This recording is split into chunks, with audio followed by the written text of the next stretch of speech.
I mean, there are some revelations in the book that I was not expecting. You're incredibly honest and revealing. What I'd owned for a long time as an experience was what it felt like to always keep that stuff hidden. So I thought, all right, let's just find out what the world's going to feel like with all that stuff out there. Did it feel like you were winning at the time, then? No. You were on air with Joe Rogan last week when the horrific news came that Charlie Kirk had been killed. First, I immediately thought just in the family dynamic and component and the value of what was just ripped from all of them forever. Yeah, it's a trip, man. I mean, what the hell was that? Charlie Sheen's legacy as a pop culture icon is unrivaled. First as a movie star in the 80s and 90s, later as the best paid TV star in the world. But there's little doubt that his televised meltdown in 2011 is what truly cemented his legacy as a showbiz legend. Charlie Sheen broke the internet before anybody even knew what that really meant. This is why. Built by trolls. Keep that in mind. Phones were built by trolls. Okay, that gives us like 6,000 hours. Okay, great. Well, as it should be, duh. People need to hear my gold as it rolls out, not as it's like disappearing like so many freaking, magician's rabbits. We are in the middle of a movement here, an odyssey of epic proportions, epic proportions. Well, hello, duh. I had more than fun. I had me with it. Some are saying that you're bipolar. Wow, what does that mean? I guess that, you're on two ends of the spectrum. Wow. And then what? What's the cure? Medicine? Make me like them? Not gonna happen. I'm bi-winning. Well, now, 14 years after revealing his TigerBlood to the world, Sheen is back to reflect on his astonishing life in a brutally honest new memoir, The Book of Sheen, as well as a Netflix documentary, a.k.a. Charlie Sheen. And the great man himself joins me now. Charlie Sheen, how great to see you. Likewise, Piers. How's it going? Do you know what? I found a picture of us. You can't see it, but we're going to show the viewers. It's a picture of you and I at the opening of Planet Hollywood in Aspen, Colorado in 1994, both clutching pairs of skis, which we didn't actually use. It's a most amusing photograph. It was a hilarious interview. And I feel like every few years or so for the rest of the next 31 years, we've had some collision somewhere in the world that's been highly entertaining. And I'm expecting this to be exactly the same. Yes, we have. How are you? You look great. No pressure. No pressure. Oh, thank you. Thank you. I would say the same if I could see you, but I'm confident you are your usually dapper and dazzling self. Thank you, Charlie. You say all the nicest things. Yeah, of course, the reason we played nice. the 2011 TigerBlood stuff, that was actually from the CNN interview that you and I did at the time. Which was electrifying. It got a huge audience around the world. It was you at kind of peak mayhem when you'd walked out on 2.5 Men. When you look back at that period in your life, you do so very honestly in the book, but how are you today compared to that Charlie Sheen? Thankfully, nothing about today bears any resemblance to that other thing, that other bizarre. It was interesting in the lead-in, or in the intro, to just hear it and not see it, but everything I heard, I could still see. What those accompanying visuals were treating all of us to. Yeah, it's a trip, man. I mean, what the hell was that? I mean, I know that's your question for me, yes. But it's that's where I'm still at with it. I still can't figure out, what was I trying to prove? I think I made my point early on, and somebody should have. In vaudeville, that hook comes out and quick exit, stage left or right or trap door. Yeah, that moment felt like it was always kind of just right there, but it never happened when it should have. And I think another thing, Piers, is that I didn't anticipate that and I talk about it in the book, that this, you know, that the world I said goodnight to 6 hours earlier was not the one that I woke up into with, you know, with folk ballads and rap songs and people on the march, and then just like this whole rallying army of fans and enthusiasts for. I unintentionally tapped into something that they might have been feeling as well, something similar, something akin to, you know, giving it to the man. But you know, the dumbest, like, silliest thing about it all, you know, winning, it was like one of the most losing, defeated moments of my life. You know, there was nothing winning about it, you know. Did it feel like you were winning at the time, though? Did you genuinely feel you were on this kind of liberating crusade? No, that's the thing. Maybe like on day 1 or 2, because the interview with Andrea Canning, and imagine just like what that, like from her point of view, what that whole thing must have looked like and sounded like and felt like. It was just like, whoa, but you know, kudos to her for just like just standing right in the mouth of the volcano, you know.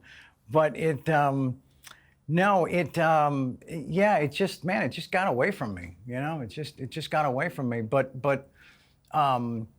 you know, and what I describe in the book is that, you know, all those catchphrases and T-shirts and aerial advertising. I literally saw a plane fly by with with winning. I mean, like, yeah, that happened.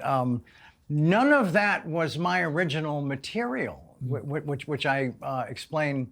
I explained it in the doc. They didn't use it, but it's in the book. You know, it came from a random conversation with a baseball player named Brian Wilson, who was, I think, trying to give me a pep talk. And then as the interview was starting to go a little south, all of those slogans and sayings that he had sort of injected into my psyche, they were just kind of on a loop, looking for the right or the completely wrong place to suddenly emerge, and they did. You know, Charlie, so my vivid memory of it is I was kind of caught up in all this, as you know, because, you know, even before the interview you just referenced, you turned up. We'd booked you to appear on CNN at my studio in Los Angeles. It was live. We'd billed it to the world. We've got Charlie Sheen, the man of the moment, coming. I think you turned up 4 minutes before airtime in a big stretch. It was a Maybach. A Maybach car, one of those huge Maybachs. Yeah. You got out with the most random collection of people I'd ever seen in my life. You came in, you gave me a hug, you ran in the studio, you sat down literally as we started rolling the intro, and you gave me an unbelievably searing, entertaining, slightly mad, I'll be honest, interview for an hour. But my absolute takeaway, and I can tell you why it's my takeaway, is that halfway through, and we'll play the clip now, you won't see it, but the viewers will. It's a moment when I ask you, are you drug-free? And you say you took a test 2 days before, you just had the results back, and you hand me your test results. So we're going to watch the clip so that the viewers know what I'm talking about. But I think you probably remember this. Okay, cool. Let me ask you a direct question. Are you under the influence right now of any substances? No, nothing. I'm under the influence of you. Apart from the drug of doing this interview. You. Yes. That may not be the best influence, well, Charlie. That's a warning. I'll take it. It looks pretty cool to me, you know? But you took a drug test to prove that you are currently completely drug-free. Yeah, what are those results? You actually got the results on you? Well, yeah, these days, I mean, carry this stuff with you, right? And when was this taken? It was taken, when was it taken? Yesterday? And this is... the day before. Okay, so assuming this is accurate, which I believe it is, this is completely clean. So when was the last time you took a drug? I don't know, because not being, you know, held hostage by AA anymore, I don't count my days, because I put such a premium on them, and then you run around with your days going, oh, God, don't lose your days, don't lose your days. Boom, I lost my days, and then it's like, where'd my days go? Now, the reason that has stayed with me, Charlie, so vividly is that you may not remember this, but in the next commercial break, you autographed your drug test results for me. And you wrote on it, "To Piers, let's get hammered, love Charlie." And I've now got that framed in my bar in my LA home. That's amazing. That's amazing. Wow. I'm, just putting aside just for 1 second, just everything that had to happen that led to that winding up framed, in your home bar. I'm honored. Thank you. Thank you. That was the that was the test I did with Dylan Howard. Really? At my house, and I think it was during a live feed. Yeah. Wow. I mean, obviously that test didn't include or one of the panels wasn't for testosterone cream, right? Because that's the stuff. As I say in the book, I was slathering on like a freaking Pond's commercial. Yeah, that's the one that really got the. I think if you use too much at those levels, it'll metabolize into like a roid rage, And I think that's part of a lot of the aggressiveness of, that whole run, But that's such a trip because I remember I had this cool. Home theater at the place where I was speaking to you from, and I was pacing back and forth, and then there was this last moment where you were like, "It's now or never. I need a yes or a no," and I saw the green light. I saw the green light of yes just flash, and that's when I said, "I'm on my way." Yeah. We also, correct me if I'm wrong, because a lot of people do know, is that. There was a telephone involved at some point. Am I correct in remembering that or no? There was a telephone. What was it doing? That we put out a number. We had it on the desk, and we said that we wanted Chuck Lorre to call. Yes, I think we did. Number. Do you remember this part of it? We did. We urged Chuck Lorre, who obviously it was his show, 2.5 Men. We urged him to call in and see if we could broker a peace deal. Right. Yeah. I actually have to commend and the fact that he didn't call is actually that was a really smart move on his part. Yeah, Charlie, it's an interesting would thing. I have called him if. Sorry. No, I was going to say, it's interesting. Go ahead, sorry. When I look back at that interview we did, it was great, highly entertaining, but at the heart of it was a real human being going through a lot of difficult stuff. And you've laid that out in the book very honestly, and the doc. And it's interesting because Thank you. You kind of say that people that almost encouraged you at the time, and I would categorize myself possibly as one of those people, that it's all a bit of fun and it doesn't really matter, that they were enabling you and were part of the problem. You're not on that list. Okay. And I'm not saying that just because we're here right now. Yeah. You're not on that list because you were brave enough, gracious enough to offer me a venue, a forum, to come out and try to describe some portion of my side of the story, and so. I didn't see that as you trying to capitalize on the insanity of the moment. I saw you as like being an ally in that moment, and I mean that sincerely. And that's connected to the trust and the friendship, personally, professionally, that we established. Yeah. At 8,000 feet above sea level back in '94. Yeah. So. Yeah, and that's what it was about. You needed me a little like back then, and then here we are, and that circle is closing for me to need you in that moment. What's really but outside of that. Yeah, I think what's really interesting. No, I'm saying, but go finish your point. The stuff that you just illustrated. about the enabling and the media and everybody really kind of treating it like it was some type of a carnival or an extended parade or I completely support. Yeah, because you paint a picture really that when you're as big as you were, 2.5 Men, biggest show on TV, you're the highest paid guy on world television, you're at the top of your game, but you then inevitably you're surrounded by people who want a piece of that action without actually deserving one, and they're all at you. And it's, your ego's running riot, you're loving the attention, they want a piece of you, you want a piece of the big party and everything else. And it's it's like a roller coaster ride that is almost inevitably, as history tells us, going to end badly. Did you feel that at the time, or was there a moment of awakening for you when you thought, you know what, this is just going to end in me dying?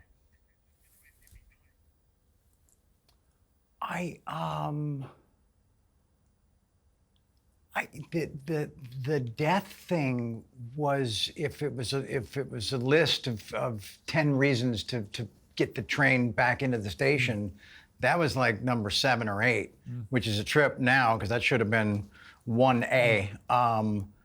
That was never. I could tell, internally, in whatever quiet moments I was able to carve out during that whole thing, that supernova. I would try to sit inside of it and know that it was not. There was no happy ending. There was nothing. There was nothing at the end of that roller coaster that didn't look like losing the brakes, smashing through that final guardrail and just over the falls into the abyss. But it's how death wasn't sort of the driving force or factor is a little bit curious. When you look at what happened to a friend of yours, Matthew Perry, for example, do you feel lucky that wasn't you? I mean, people have categorized it as he always seemed very unhappy with his addictive life, whereas you, by contrast, when it was going on, seemed happy, like you were having a good time. He never exuded an air of happiness about it. But when you look at what happened to him, he once actually filled in for me on my show at CNN. And I remember it was very funny. He did a very funny imitation of me and so on. It was very nice. But I felt it was a real tragic story, the Matthew Perry story, which ended just awfully tragically. Whereas I look at you today, Charlie, and honestly, I'm not saying this just because you're sitting here, but you just look fantastic. You look healthy, you look well, you look positive, you look on it, and I'll come to what I think about that in a moment. But the contrast is very stark. Thank you. I think, what I saw, I didn't know Matthew that well. He's in my book, and what I saw, because I read his book and I read it in a day and I loved it and I was so proud of him and inspired by it and then I wanted to reach out, because I'm in his book, when he says F Charlie Sheen and I'm going to be that famous one day too, and I didn't. And I think he died like 3 weeks after I read the book, but do you wish you got through to him, when Charlie? He was I don't. I don't know that I could have affected any part of what ultimately happened, right? But I could see when he was promoting it, and I could feel the sort of the prison that he put himself in. Because I could tell he wasn't sober, talking about a book that is all about sobriety and recovery and, coming out of the that thing that I described, veterans of the unspeakable, the Downey quote, and I felt bad for him, and Then when I heard a little snippet from the audiobook, he didn't have that perfect, specific, laser-focused diction that he always had, you know, delivering comedy or anything at the level that he did. So I could hear a man who was, I could hear him handicapped, and I could see him on a couple of the shows. And I watched him on Bill Maher with the book, and I don't know if I'd agreed at the time that maybe I'd already agreed that I was gonna do mine. And I kind of had this weird moment with him through the television that if I wind up in that chair with Bill, with my own frickin' book, I'm not going to be anything but completely present and focused and in the moment and just, you know, every shade of awesome. Which you were last week. I watched it. I watched it. Thank you. And I felt that the other night, and I didn't get into it because Bill kind of tossed a few curveballs that I swung over the top of early on in the interview. So I wasn't my A game was just a little left of center. You know what I'm saying? Yeah, but it was great to see you on it, actually, and I was so happy when I knew you were coming on here. I mean, there are some revelations in the book that I was not expecting. You're incredibly honest and revealing, one of which, of course, is you talk about your period of your life where you went through a period of bisexuality, you contracted HIV. Tell me about that. How difficult a decision was it to tell everybody about this? It's not just how the news is told, but what's left out, which concerns me. And when a friend in the business recommended I try Ground News, I gave it a go. Quite honestly, I was impressed. It does something brilliant, which most news platforms are afraid to do. It's an app and a website that lines up coverage of the same story from across the spectrum, left, right, international, and lays it all out side by side. That kind of transparency is increasingly rare and is vital. Ground News helps you to dig in and find the facts by showing you who owns each outlet, what their bias is, and which stories are being buried. It has an especially revealing blind spot feed, which services stories being reported almost exclusively by only one side of the political divide. I want to hear every side before making up my mind. Ground News makes that possible and easy. It's independent, funded by subscribers and not corporate interests, just like my show. And it's a tool that puts the power back in your hands. Go to groundnews.com/peers to claim your 40% discount to the unlimited access Vantage plan and see what everyone else is missing. That's groundnews.com/peers. Today's show is brought to you by Oxford Natural, makers of the Optimum Day and Optimum Night all-natural supplements. Thousands of Brits and Americans are already taking them with incredible results. Optimum Day is designed to boost your energy and support weight loss throughout the day. Optimum Night helps you relax and get deep, refreshing sleep. And don't just take their word for it. Here are just a few of their success stories. England football legend Michael Owen lost 40 pounds. Robbie, the face of AFTV, dropped over 100 pounds. Linda, a top law firm executive, lost 50 pounds. And Anita, an immigration lawyer, shed 60 pounds. To watch their full stories and find out more, scan the QR code on your screen or visit oxfordnatural.com/peers. And here's the best part. Use the code PEERS, P-I-E-R-S, and get 70% off your first order. Get 70% off with the promo code PEERS. It was, man, wow. Preparing for the documentary, we were doing a lot of that prep work, and it was the start date for the documentary and the book were on a collision course. So in all of the prep work with Andrew Renzi, the director, who's a freaking genius, by the way, and a lovely man, he said, look, man, you know, we got to get into some of this other stuff, because in the deep dive that he took in his research, he says, there's a lot of rumors out there, dude, about you and men, you know, and I said, okay, all right, cool. Yeah, let's figure out a way to deal with that without it feeling like we're doing a TMZ expose, some of that garbage, right? So we figured out how to do it, I think, respectfully, in you know, just in a very mature way, right? And then in the book, you know, I had some fun with the symbology and the verbiage and how I kind of dealt with some of that. But what I knew, like what I'd owned for a long time as an experience was what it felt like to always keep that stuff hidden, to always walk around knowing there's videos out there that I paid to make go away, and knowing there's people out there that I paid to, you know, zip it. And so I have a universe of those feelings, and I didn't at the time have one molecule of what it would feel like out there. And so I thought, okay, all right. I don't like this version. I don't like that thing that I kind of sequestered myself into. So I thought, all right, let's just find out what the world's going to feel like with all that stuff out there.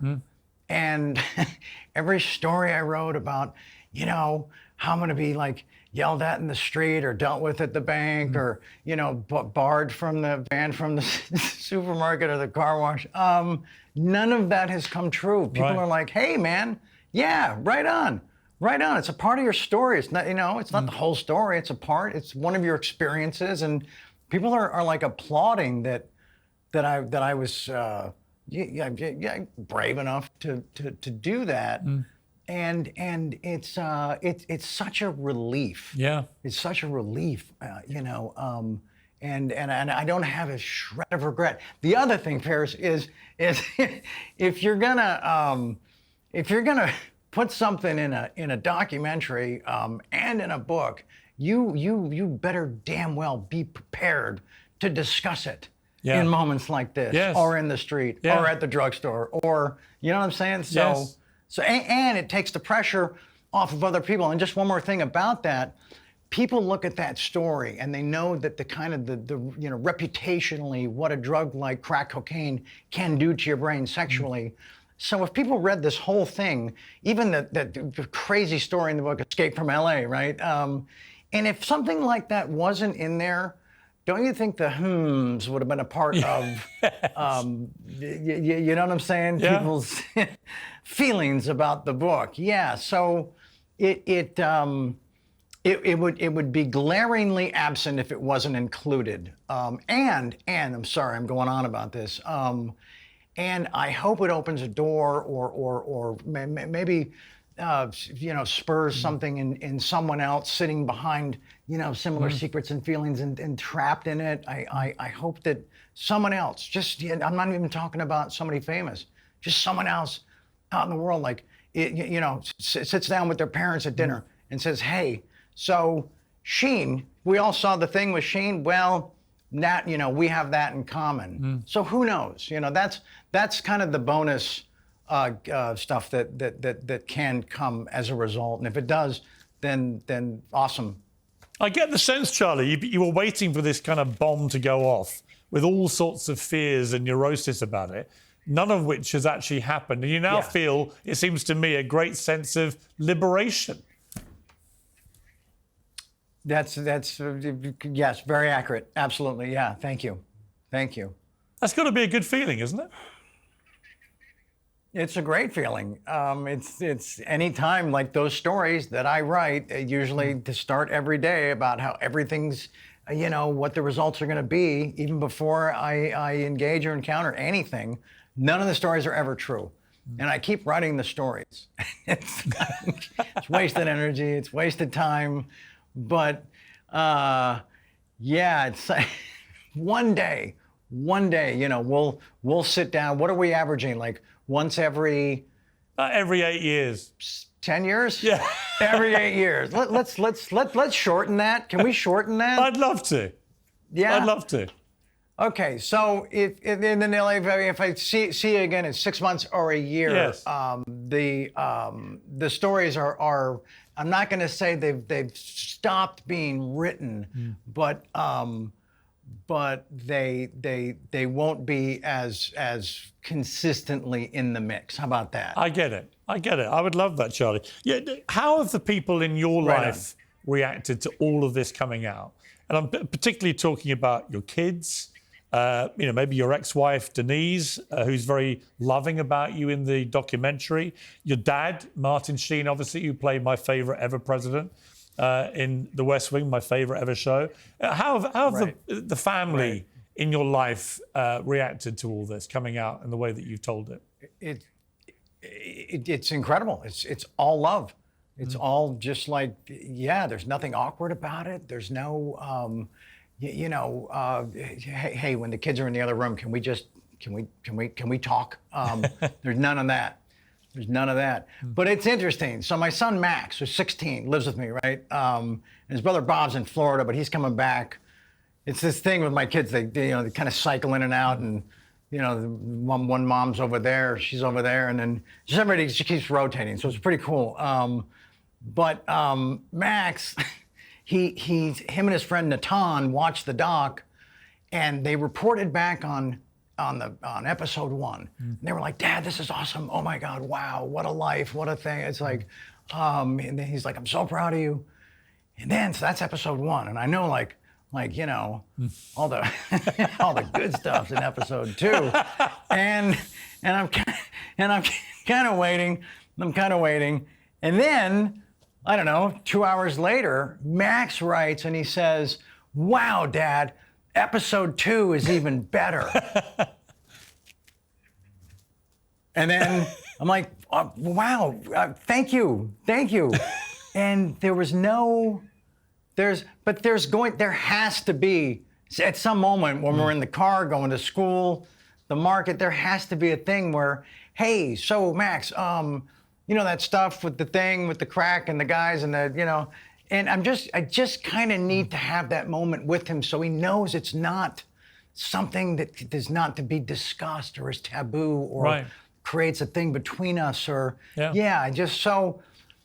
but I guess in stages, but he loved it. So I guess he's just open to discuss any part of episode 2, How has your dad reacted? Because you're talking there very movingly, actually, about being a father. I mean, the responsibilities that brings. You put your dad through a bit of a roller coaster over the decades. I mean, he must be thrilled to see you today. But what's he made of you coming out, telling everything the way you've told it? He hasn't broken it down specifically and like spoken to things, but he's super proud of the courage and the honesty and just that I decided that it was time to, if this was what I needed to do to move forward, if this was I don't know if it's a comeback. I see it kind of as a reset. I think he trusts in the choices I've made and in and around this whole process. That he just keeps applauding my endeavors. He read the book in like a day and a half while I was recording the audiobook. And I recorded the audiobook at his house. And so, because a lot of the stories are being told on the actual property before that guest house existed, like as children. And it was really cool to do it at ground zero, But so I'm like, I got 4 days to record the audiobook. So we're on the clock. So I'm running up to the house to, get coffee or a snack and then run back. And he's reading the book. And he's like, hey, we got to talk about this. He said, he says, "Kid, this is the most unique book that I've ever read." My dad's read a lot of books. And so that was really inspiring, really complimentary. That was a great moment. But we're in such a rush to get this thing on tape. He's reading it and wanting to talk about it when we are like literally running out of precious minutes and hours to complete it. So that was the dynamic that was going on. Fascinating. No, it was a lovely experience. Yeah. You were on air with Joe Rogan last week when the horrific news came that Charlie Kirk had been killed. And I just want to show a little clip of this happening, because it was literally happening in real time as you were doing your regular interview. Let's take a look. This just happened. We just found out that Charlie Kirk got shot. It's fucking awful. And is he dead? No, I don't think so. That's what was just One of the guys out there just said it was confirmed that he's dead. In the lobby was just... I've been looking. I haven't seen anything that said confirmed.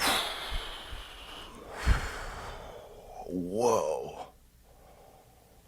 Murder for having a different opinion from somebody else. Yeah. Different ideology from somebody else. Yeah. Yeah. I mean, I don't know. Beliefs that didn't who align. did it or Yeah. I'm he's sorry? dead? Yep. Rest in peace. We're in Fuck. Fox News. You know, an extraordinary moment, really, a horrific moment. What do you feel about this, Charlie, that somebody would be executed like that, basically for having opinions someone didn't like?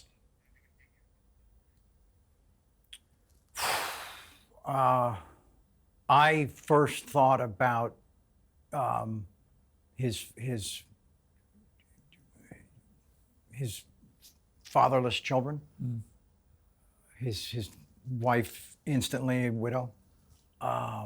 So I didn't care about the politics or any of the social aspects, the cultural aspects. At first I immediately thought just in the family dynamic and component and the value of what was just ripped from all of them forever in a picosecond. And it was, it was Joe and I just trying to kind of keep some measure of just keep our wits and sensibilities about us processing this.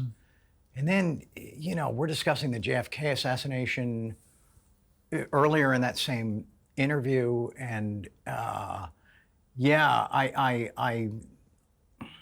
glad if that moment had to happen, the moment happened, and I'm being with Rogan for the aftermath of it was helpful. Yeah. If that makes sense. Yeah. But and I don't know. I think for this generation, I think that's their JFK moment. I mean, seriously. And I just, if that's where we've wound up, it cannot be where we stay. Right. It's still. I don't want to say it's still not. It still doesn't feel. It's too surreal to process it. Yeah. Yeah. It's just the unfairness of it. Because that dude,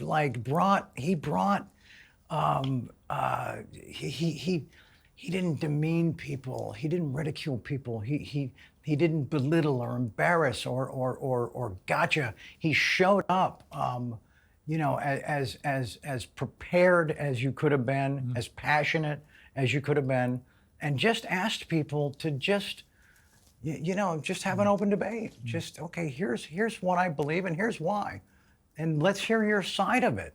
You know what I'm saying? Yeah. And that it turned into that is just that just can't be.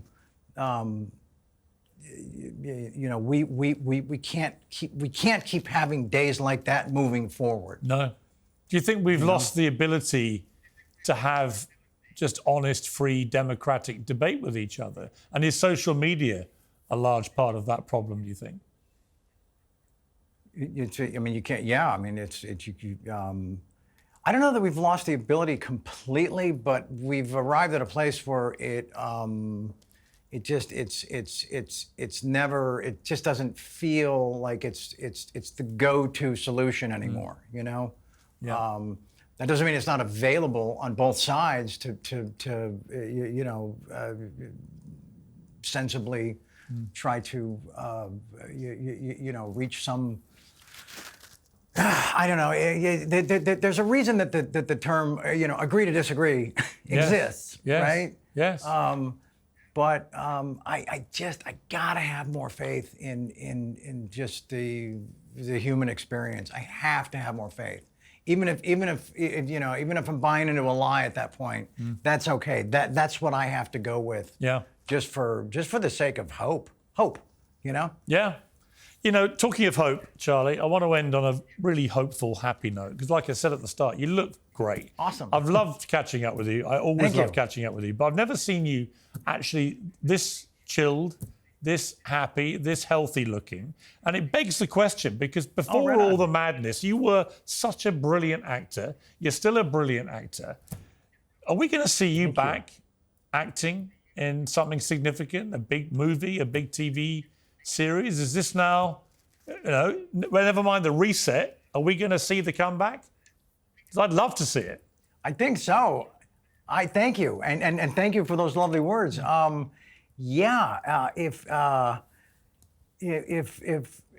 it was going to happen again, like I think now is the time. I think the planets are realigned. And the good news is I don't have any like breaking news of a project or anything like that. But the material I'm reading again is the best that I've put my eyes on in over 20 years. And so it's really cool that now I'm being seen again through that lens. That this is the guy that So that's exciting, and I can start to feel kind of the good adrenal fear of like something showing up that's going to be really challenging. You know, that project where you're just like, the reason I'm going to do this is because I'm not sure I can do it. Stuff like that, you know. So and I haven't felt that in decades. And so, that's exciting. That's exciting. You're 60 now, right? I am, yes. Yeah, that happened. So am I. That happened. But congratulations. We both are. So are you 65? 1965? Yes, March the 30th, 1965. I was born. Amazing. Right on. When were you? Yeah. 65 is a kick-ass year, right? But what's your birthday, did you discover as well that What's your birthday? September 3rd. Right. September 3rd. So you're younger than me. Yeah, like that much. Yeah. But did you find Piers? I'm sorry. You look younger than me. I'm giving you a compliment. Oh, that's debatable. That is open for debate. But thank you. I found that the road to 60 was a lot bumpier than just being 60. Yes. 60 showed up, and I was like, oh, cool. Wednesday, you know. There was like suddenly all the worry, all the bigness of it just was not. It was like, cool, all right, because it's going to happen whether we embrace it or not, right? 100%. But yeah, I'm excited for whatever's next. So am I, Charlie. It's been great catching up with you. Thank you so much for doing another interview. I love them when we do them. Absolute pleasure. Thank you. The book is The Book of Sheen. The documentary is AKA Charlie Sheen on Netflix. They're both brilliant. I urge everyone to watch them. And I can't wait to see what you do, because I think there are going to be loads of people looking at you, seeing the success of the book and the series, and they're going to be flooding to you with offers, and you're going to do something great, and you're going to be back on top of that pile again. And it's going to be amazing to watch. That's amazing. Well, I'm going to hitch my wagon to your wave of optimism. So thank you, Piers. Charlie, great to see you, mate. Take care. All the best. Likewise. Right on. Hello and welcome. We begin with some breaking news. Woke is dead. The war on common sense is officially over. Cancelled celebrities are emerging from Twitter jail. Virtue signaling has been outlawed under punishment of mass ridicule. And we are finally free to call a spade a spade. So what was the cause of death? How did the silenced majority finally win? And what exactly is going to take its place? Woke is Dead is my definitive story on the rise and fall of woke, as well as the common sense heroes and PC villains who have dominated news and culture across 10 years of madness. It's also my personal roadmap back to a less divided world. A world where we can agree to disagree, where debate triumphs over censorship, and where common sense is king. You will be shocked by how much you agree with me.